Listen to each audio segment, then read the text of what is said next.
If you're comfortable applying adjustments directly to an image, you may want to take things a step further by applying similar adjustments in a more flexible way, as adjustment layers. You can use this image from the practice files for this tutorial to follow along. Over in the Layers panel, make sure you have the layer selected above which you want your adjustment layer, keeping in mind that an adjustment layer will affect all layers beneath it by default. I've selected the top layer here, which contains this small photo of a bouquet. Now let's add an adjustment layer. One way to do that is to go to the bottom of the Layers panel and click this icon, the one that looks like a half black, half white circle. The menu that pops up contains many of the same adjustments that you can apply as a direct adjustment from the image menu at the top of the screen. But applying them from here as adjustment layers gives you more editing flexibility and protects your original photo from direct changes. I'm going to choose the black and white adjustment layer. That did two things. It automatically created a new layer in the Layers panel above the selected layer, and it opened the Properties panel. The layer that was created is a special kind of layer called an adjustment layer. It doesn't have any image content of its own. Instead, it applies its adjustments to content on the layers below it. So in this case, the content of all layers below this adjustment layer is now black and white in the image.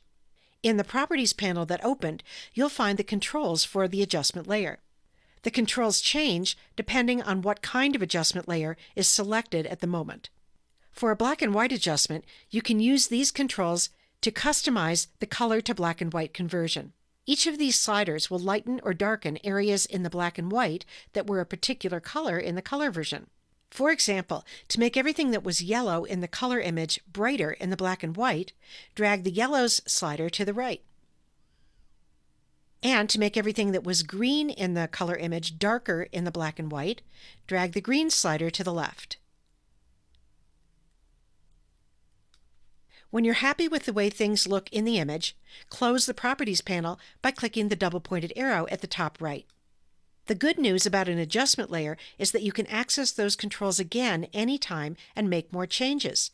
To do that, just make sure that the black and white adjustment layer is selected in the Layers panel and click the Properties panel icon again. If you don't see that icon in this collapsed panel, go up to the window menu at the top of the screen and select Properties from there. You could just drag more sliders again, or if you're not sure which of the color range sliders corresponds to which part of the black and white image, let Photoshop figure that out for you by activating this targeting tool and then clicking on something in the image that you want to lighten or darken, like this flower. Drag to the left to darken, or to the right to lighten. Keep in mind that when you do that, you're changing not only the brightness of the object you clicked on, the flower, you're also changing everything that was the same color in the color version of the image. To close the Properties panel, click the double-pointed arrows. Now, an adjustment layer affects everything beneath it in the Layers panel. So you can control what's affected by changing the stacking order of the adjustment layer in the Layers panel. For example, with the adjustment layer selected, click, hold, and drag it beneath the small bouquet layer. And now the small bouquet layer isn't affected by the black and white adjustment, and the small bouquet photo remains in color.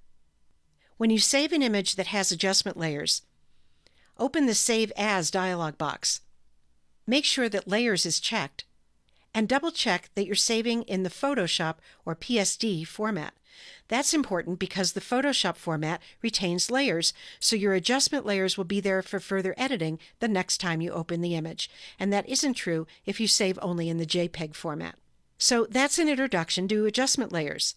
The most important points to remember for now are that using adjustment layers will protect your original images from direct changes and will help you to maximize your editing flexibility.